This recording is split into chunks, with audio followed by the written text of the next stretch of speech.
Breaking just Justin Williams here, your Chief Money-Making Officer over at MUHQ. Before we dive into today's lesson, I wanted to hop on and give you the breaking news. Starting next week, Millionaire University will be going back to a 2 times per week publishing schedule. That's right. Not only will you be able to hear from the MU crew once, but 2 times per week starting next week. So mark your calendars, set your alarms, stay tuned. Episodes of the Millionaire University podcast will now be dropping each and every Monday and Thursday. We've just got too much good stuff to share with you. And now back to our regularly scheduled programming.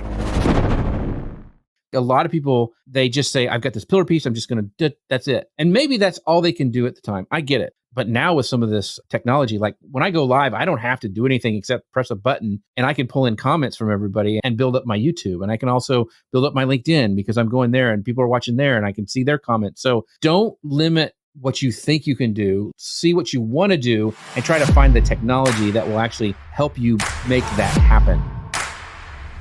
Hey, welcome back to Millionaire University. I'm Eric Fisher, and like I promised, we've got another episode with Jeff Sieh. I had so much fun talking with him about creativity. In this conversation, we talk all about repurposing, using that creativity to take what you're already doing and do more with it. Isn't that always the challenge? We feel like we've got so much to do, but we don't consider using all of what we've already been doing to get way more out of it, or as Jeff puts it, get all of the juice out of the squeeze. Jeff shares his expertise on repurposing pillar content for different platforms, different formats. We also talk a little bit about the Amazon Influencer Program and how he's been using that for a few years now, making a consistent add-on revenue from just doing that. But it's something that can be brought into the overall mix of repurposing. We also get into some of the tools that he's using to repurpose and the potential that that has to not only save you time, but get more out of the time that you're actually spending. So if you're looking to not just save time, but get more out of spending less time, this is the conversation for you. So class is in session and join us for this great continuing conversation with Jeff Sieh on repurposing. All right, we are talking again with Jeff Sieh. Last time I talked with you, we were talking about the topic of creativity, and that was a great conversation. Thank you so much for that.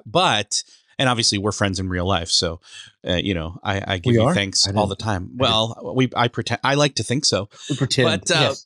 I think one of the other things that fascinates me, and I really kind of look up to you about, is you don't just take creativity and then do stuff with it. You then do more with it than I think a lot of other, like you were at the forefront of this when it comes to business and when it comes to people creating something and making products and making things. That's one thing. And then most people, they stop there. They market it a bit, whatever. But like when it comes to creating courses or teaching, there's so much more to it than just making the thing and then I'm done and I move on. It's almost like when it comes to repurposing, and this is probably not the greatest metaphor, but it makes me think of it, so you can correct me and then run with it. It's like ordering a meal, eating a few bites, and then putting them back down and like, okay, and then moving on. They're leaving so much more on the table, food-wise, money-wise, as business owners. Like, what is repurposing, and why should business owners really be reconsidering any preconceived notions they have about it? Well, if you know me, I don't ever leave food on the table. The thing is with creating content and what you were talking about, which is courses, anything you're doing for business or your products or whatever, we move on too fast to the next thing. We don't squeeze all the juice out of the orange that we can. I mean, we leave so much on the table, like you mentioned. And so what I've tried to do, and the cool thing is that with technology now, it's so much easier to do this than ever before. I think people don't realize how easy it is now to actually repurpose your content or take that one piece of content and put it to multiple different areas and get all the benefits of that. I started doing it back in the day because I kind of was lazy. I was like, I want to have a podcast, but I also want to have a video. So I'm going to do both. And I'm going to do it, I'm going to do the video, and then I can take all the podcasts from that.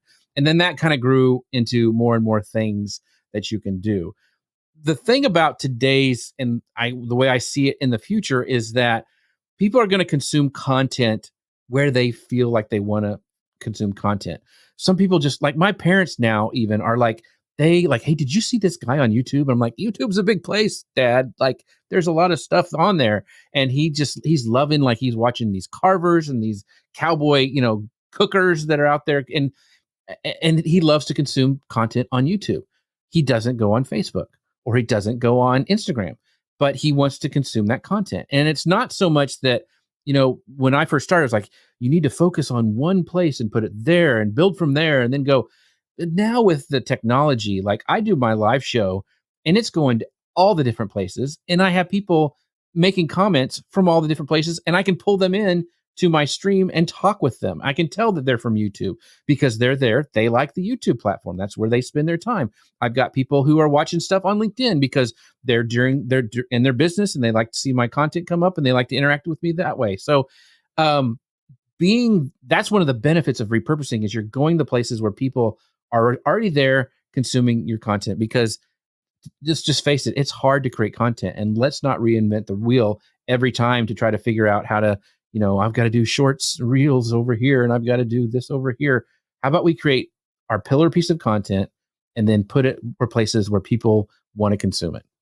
I think that's a really great approach to it. And especially having a pillar piece, like noticing over time, or knowing ahead of time and learning from somebody else, what is my pillar piece of content. I love the fact that when you go live, you're going live everywhere all at once. And that's one of the few instances of multitasking that I think is a good idea, because you're not really multitasking. The tools are doing the work for you to do that. Right. And it's sending it out everywhere all at once. And I highly encourage everybody out there to think about it in that way. Not how can I do more work, but how can I get more out of the work I'm already doing? Right. And you think about, and I've gotten this idea from lots of people that I've watched over the years, but one of the guys who does it in a little bit different way is our friend Lou Mangello, which his pillar piece of content is his podcast, right? His podcast is where everything started. He's been doing it for years, since podcasting was a thing. And out of that, he's grown other things. So he will do his pillar piece of content, which is his podcast, but then he'll also go live on Wednesday nights, where he'll talk about his podcast and some other things that activates his community. Well, then on top of his podcast, because people listen to his podcast, hey, I've got these trips that I do. Hey, I've got Momentum, which is my course, my meetup for entrepreneurs, my live event for entrepreneurs. Come to that. So he didn't do all the stuff at once. He started with that pillar piece, and then he moved outward. And I think a lot of people, they just say, I've got this pillar piece, I'm just going to, that's it. And maybe that's all they can do at the time. I get it. Like, it's hard to start thinking, what else can I do? A lot of times you need to get a team, but now with some of this technology, like when I go live, I don't have to do anything except press a button, and I can pull in comments from everybody and build up my YouTube. And I can also build up my LinkedIn, because I'm going there and people are watching there and I can see their comments. So don't limit what you think you can do. See what you want to do and try to find the technology that will actually help you make that happen. Because I think a lot of people just think, I can't, I don't have time. I can't do that. I can't, do all this stuff. But I think there's a lot of things now that you can really put something in and take out all these little chunks that you can put different places really, really easily. Now, I want to take a quick second and say, you're going to all these places all at once live, and some people in the social media space, or, social media experts, as so they say, you want to make sure you're creating unique content for all those different places. Well, what do you think about that when it comes to your live show and you're sending it out everywhere and it's the same show everywhere? Do you tailor the text differently, or is that really just, look, that's the one thing I'm consistent with week after week, every time at this time, and I'm providing it as an option. Join me then, or join me afterwards. And then all the other stuff you're putting out there, you're tailoring it a little bit more precisely. There is some of that happens, but for my pillar piece of content, it's going out there everywhere in the ways that it needs to go. I don't change anything like that. You could probably change the text, and you could go that specific with the tools that you want. If you want to have a special, thing like a summary that you wanted to put for our description for LinkedIn, you could do that. You could do the same thing for YouTube. And I go in there and change it up a little bit. Once in a while, I'll change, depending on the title that I think will do better on YouTube. I might change that after the fact. But most of the time, it's going out, it's a pillar piece. It's going out everywhere. Where I do change it up, and once again, this is the tools that allow me to do this very, very easily, is I can create from my pillar piece of content. It's saved as it's a video file, but I can also take that audio now and make it a podcast. So that's a really easy way to get people who weren't able to watch the live show and maybe didn't want to watch the replay on whatever platform it was on, but wanted to listen to it passively when they're commuting to work or they're doing their workout or, vacuuming around the house. They have that option. But also I'm able to take those different video clips and I can format them now in different ways to work on those different platforms. Like vertical video works great on Instagram and TikTok and some other ones. I use Square for LinkedIn and Facebook for repurposing clips where, Eric's on my show, we're doing a great interview and he says something brilliant like he does all the time. And I'm able to take that question and make that a little clip that can point to my full episode or to my podcast or to my website or to my affiliate, whatever it is. I can do that and it's a square graphic and it works for that platform. So that's where you now with the technology can do that really, really easily. In fact, in my in Descript, I can just click a button and it formats it vertical or horizontal or landscape, whichever way I want to do it. Really, I don't have to run it through another editing program or anything. It just does it, and it just makes it so much easier. And I think the other thing that people might not be noticing here is you're talking about you've got your pillar piece of content that's video, and then the non-pillar piece is also it's a podcast, an audio podcast that people can consume if they prefer to consume it that way. And then there's also another piece, which is probably like a transcript, and we can go even further down into blog repurposing there and blog post, etc. Yeah. Yeah. So, and now with even the tools like some of the AI platforms out there, it's real. I used to dread having to do all the little pieces and, like your emails and your like descriptions and all this stuff. AI makes it really, really easy if you can train it to use your voice, and you can do that now pretty easily. And so you can easily take those different pieces, craft them the way you want to, and you can go, like you said, to those different, make a blog post. So I have my live video. I'm able to take that entire transcript and put it as a, say, hey, make me a blog post out of this. Boom, it's done. I can embed my video and my audio. Somebody who lands on Social Media News Live at that episode will get, if they want to watch the video, they can read the transcript if they can, or they can listen to the podcast if they can. Once again, it's going back to that kind of that mindset of like, I'm going to give it to them whatever way they like to consume it. And once again, with these technologies, and very inexpensive, you think about it, with the power that they have behind it to do, it's really, really easy to put it to where people really want to consume it in their way. Yeah, it's one of those things that as somebody who's providing a service, you're a business owner, you think about your customer, but then, and you provide that service, but maybe you don't think beyond just the way you thought of it. You also have to, it's almost like SEO. You have to think about the way you're calling the thing, but then you also have to think about what the customer or the person searching for the thing refers to it as, because they may be searching for it an entirely different way. They consume it how they want to consume it on their terms. And if you don't have an option for them, then they move on to someone who does. Yeah. And the other thing is, you have to think about what kind of the general consensus is for, the thoughts behind that platform and where you're going to post it. So like I'll put, like mentioned, Eric was on my show. He gives me I ask him a question. He gives me a great answer about productivity, which is usually, just in my experience, I have to ask a question. It's usually 2 to 3 minutes is their response. That's a great little clip for social media. And so I'm able to put that on Facebook and YouTube and all those different places for that little clip. Now, if I wanted to go to YouTube Shorts, I can't really do that because it's got to be under a minute. But I have that, and I can trim that down even more to point back to my longer episode that they can watch. And some people just want to consume that short form content, and they'll see my face and they're like, oh, this guy knows what he's talking about. I might follow him. Or they might go, oh, I want to listen to that whole episode because I struggle with productivity and Eric seems to know what he's talking about. I'm going to go watch and see what he says. Click, he goes over to and watches it over there. So I'm always thinking about what platform it needs to go to. The same thing with Instagram. Sometimes people just want to watch a inspirational or a tip about productivity right there, then and that now. And I'm giving them that little piece, and they can have the option if they want to go get more information, learn more, watch the entire thing. But once again, it's giving those people the option to watch and consume what they want at the right time, on the right platform. Now, one of the other things that I know that you are very big into and have been doing this for what, year and a half ish, is Amazon selling, selling products there. And I don't mean like you've created your own products, although you've done a little bit of that.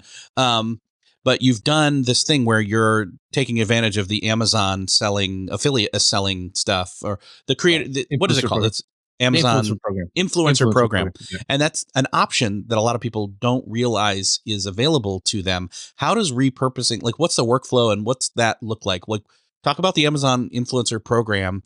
And then also, how does your repurposing mind wrap around that?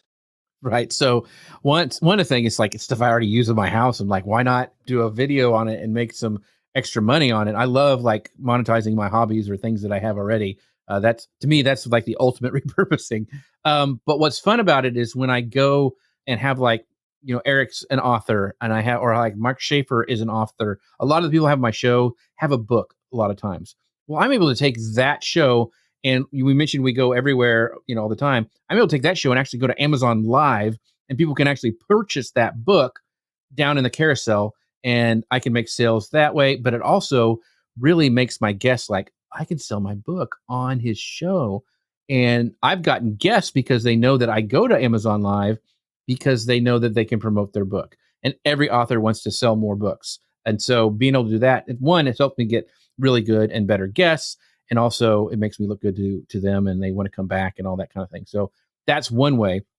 For products the way I repurpose stuff on Amazon is I can go Amazon Live. Like I've done some like it's Black Friday day sales where, hey, these are on sales right now. You should get them.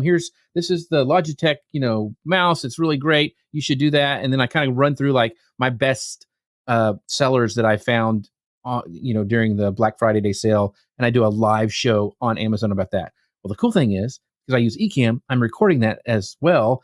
And then I can chop it up and make individual videos off of each of those products that I can upload. When people go and look at that product, they say, oh, there's that mouse. Oh, there's a guy who's using it at the bottom. That was actually from my live video that I am using as a product video now. So once again, it's doing one thing and using it at multiple places, giving it to people where they want to consume it. I'm sure people are curious. You're just walking around your house, like picking stuff up and saying, oh, did I buy that at Amazon? Oh, wait, I can even if I didn't, I can look it up there and I can make a video about it. Like how do you, like, there's so many options there when it comes to this. I know because we've had conversations. I'm so bad because I like even like gifts that I give for Christmas. Like I'm like, it's going to be unboxed before I give it to you. Cause I'll anything. I mean, that's the thing is you look and see what you have and what you can repurpose. I mean, it's that mentality of like, even if you're doing, let's say you're doing a business presentation. I tell my friends who are like, hey, I'm speaking at this school and I don't know what to do. And I'm like, do your presentation, but wherever you speak, whenever you do anything in public, record it with your phone, because that's content you can use later. You can, if you're trying to get a speaking engagement, you can say, hey, here's something I recorded here. This is how I sound when I talk. Here's, and if you want to try to get on podcast, like here's me talking to this trade organization.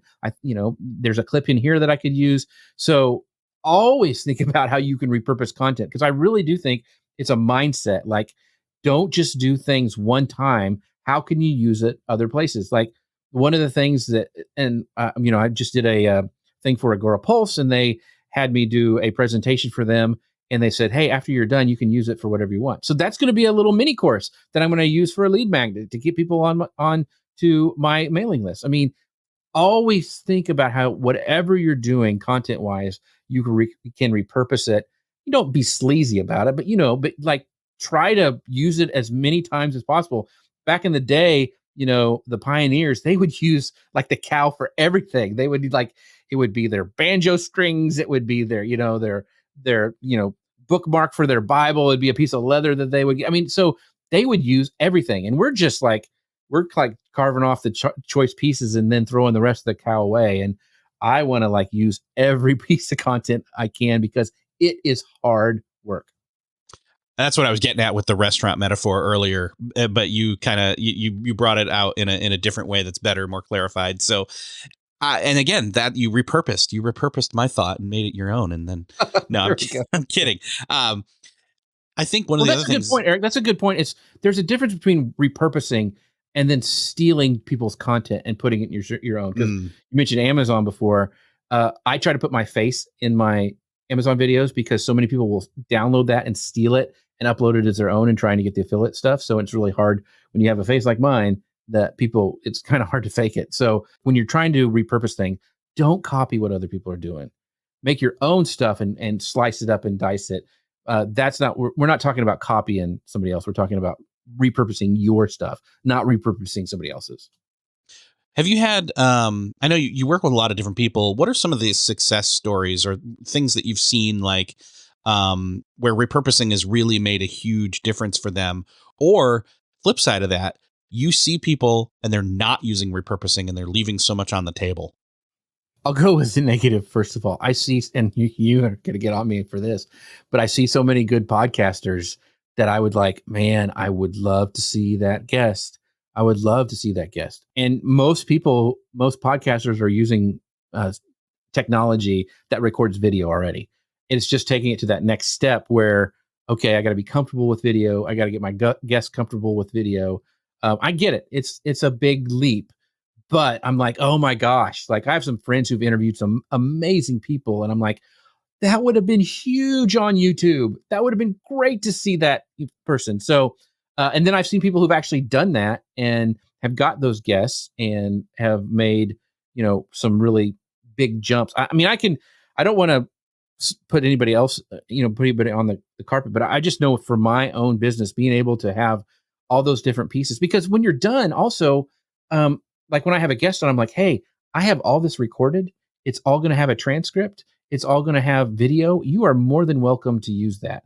And a lot of times I'll clip it up and give it to them, or I'm always tagging them when I'm repurposing their stuff.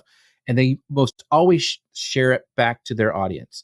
So I see how my channels and presence has grown because of the repurposing stuff. So, it's a big, huge success. That's why I'm so passionate about it. But like the Dealcasters, another Amazon influencers, they have really kind of shot off with some of the stuff that they've done really well with repurposing their things. Chris Stone does a great job repurposing all of their clips from their podcast and their live show out to all the networks. And he's made some really great brand deals because of that. He's made some really amazing brand deals because of that. And, getting some more people on his show because of that. So Dealcasters is one. There's tons of other ones, but those are the ones that I see, especially for the Amazon program that's doing really, really well. Yeah, Dealcasters, I love those guys. They do a lot of great stuff. And when I see their stuff, I stop because it catches your attention because of they're taking something they already recorded and then they're spending a little more time on it later to polish it up and improve it and put it in the right context and sharpen it. Right. And, in other words, they're taking what they had originally and pouring it into the right container the right way. And then, handing it off that way. I know that there's different tools and things out there that can help with this. And one of the things we actually, before we go into tools, I want to talk about this because tools kind of factors into it. You've got your pillar. In your example, or in your case, it's a video show, live video show that goes everywhere. Right. You then take that audio and you make a podcast. You've got your transcript to go into blog posts, etc. But then there's even more to that if you, over time, you don't just take that one thing that you did and make multiple things out of it. You can then combine things from across all those different individual pillars. Like the pillar is one thing, but then you've got multiple instances of the pillar, I guess is the best way to put it. You got pillars. So from having done the show, you've done your show now for what, 3 years? Over 3 years, yeah. Over 3 years now, at least. And you have touch points, connective tissue between, well, that topic and this topic are similar, and here's another angle. Like you can pull on all of that. And that's where some of these other tools come in to start to help you with that. Yeah. So, and the other thing is because I've had all those things and I've been repurposing from the beginning, I put them all in queues that go out and are constantly being published, because the algorithm now, if you just publish something once, it's not going to it's not going to show up. Like it's just your audience really won't see it. It's got to be multiple times. And so I use a tool called AgoraPulse that I throw everything in, and it's constantly recycling to all my channels. And I have, I think over 300 clips that are constantly being, because the stuff that I do, I try to always keep it evergreen, which means it's still relevant today. It's not like, hey, YouTube just came out with this new thing, though I do have some of those, but it's mostly, hey, this is how you succeed on YouTube. And those things kind of last for a long time. So I try to repurpose content that will last a long time down the road. And those are constantly going out. So that's one way. Well, I know that one of the things that you could do is, again, thinking of your customer in the end user, the person that's receiving what you're making, thinking of them in mind. Somebody may not watch your live show. Somebody may not listen to a podcast. Somebody may not read your blog post about it, but they might buy a course from you that you've made from all the things that you gathered, accumulated with expert guests and things like that. Yeah. So, and that's exactly what I was going to say before is one of the things, because you have all this content and you've put it in a way that you can capture it. Like for example, what I'm doing now is I had Eric on and a bunch of other high quality, high productive podcast companies or podcast producers. And I'm taking all that content and I'm mixing it up and making a little ebook about podcasting, which will serve my audience. And the only way I was able to do that is because I'm repurposing content. Because, I have an hour's worth of content with every show.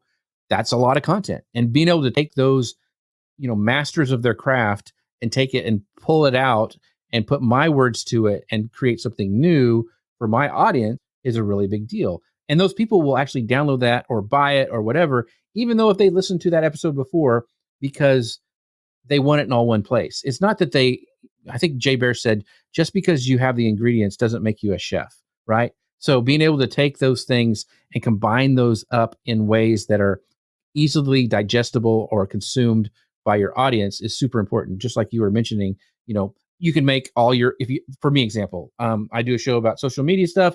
Well, I could take and make all those shows that are already on my YouTube channel, a playlist on Instagram, or all about LinkedIn, or all about, Meta.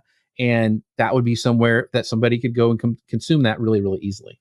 And the fact that then you can even tie it back around into, you could write a book. You can pull together like, here's the chapter on this, here's the chapter on this. And those chapters, basically you find the connecting episodes of your live show / podcast and pull those together and use different tools to kind of curate, collate, etc. I mean, you've done that before too, in like your best of episodes where you've gone through and pulled all of like Todd Henry's episodes together, where you've talked about stuff or you've made a playlist for people to go check out. So there's some really cool stuff and that's repurposing what you're doing right there, is you're taking and saying, okay, here's what he said in the show. I'm going to talk a little bit about it, but I'm also going to give you, here's the other shows you can go listen to or whatever, or talk about on your show that other people consume in that way. Now, obviously there's a much longer conversation and in-depth conversation we can have in terms of tools that we can use to repurpose. But let's bring up some of your go-to toolkit tools when it comes to repurposing, and maybe do a quick okay, I use this because it does this, and it's the best at that I've found. Obviously, there's no silver bullet tool for everybody, but and they all change. Yeah. Yes. And they'll change from year to year. Things are going so quickly right now in this space. But one of the things that I think is a no-brainer, and this can just be general, is that everything starts with the transcript. Any sort of content, podcasting or video, because I use a tool called Descript. And once I upload that content, either podcast or video, so it can be audio or video, it creates a transcript out of that. And then you can splice it and slice it and dice it and move it around. And it just gives you a base to start. So what if you're listening to this in the future and Descript's no longer there, or Adobe Bottom or something, there's going to be a tool where you can do start with a transcript and do text-based editing. Adobe Premiere has text-based editing in it. I'm sure Audition's going to follow, which is their audio editing platform. It's just going to be the way going forward. And so for me, I tell everybody, everything starts with the transcript, because I can see it visually. I can see where things connect together. I can run it through AI now. It's just, that is the place to start. Like, the first thing I do is when my live show is over, on every Friday at 11 p.m. It's done. I take it and put it to Descript. It makes me a transcript, and I start the process because that's how I put a podcast out. That's how I do my little clips. How I think of like, oh, this would be a good ebook, or this would be a great download. I want to get to the point where, like Amy Porterfield has for almost every podcast episode, she has a downloadable notes that people can gets them on her email list. I want to do the same thing, and there's no reason I can't now with these tools. Now I want to make a quick little note here that you haven't just been using Descript so long that it's become a go-to tool, but you've then begun to repurpose the using of the tool into something, which is a course for people to get started with Descript 101. Yeah, because it's so new and people aren't used to. It took me a while because I cut my teeth on video editing, and like you would do timeline and you would use a waveform and you would do like this. When you go to text-based editing, there's a big kind of learning curve, especially if you used it before. And so I wanted to take people from the very beginning to where they can actually create their own custom templates, which is what I use. Pretty much, I make my clip and I see where I want to have it, highlight the transcript, and I click a button and it makes a thing I can share on social media. I mean, I've set up the templates and I want to teach people how to do that because it does save so much time. So yeah, I created a course at jeffsieh.com/Descript 101. One of the other cool things that, and I love a personal tool for mine. Let me throw one out there that I found is Castmagic. And that's one that actually has a Descript import button. So what Castmagic does is it pulls in audio or video. You can drop in a link to a TikTok, a link to a YouTube video, the actual audio or video files, all these Vimeo. I think there's more in there too. And it pulls it in and then starts to run its AI magic on it. But one of the cool things is that if you've already transcribed it on Descript, you share it to Castmagic, and it doesn't use all your minute. It doesn't use. I think it cuts your transcription minutes down like by half because you've already done it. And so that's really cool too. So Castmagic's another option. What are some of your other tools? Like one or two other ones, and let's wrap up.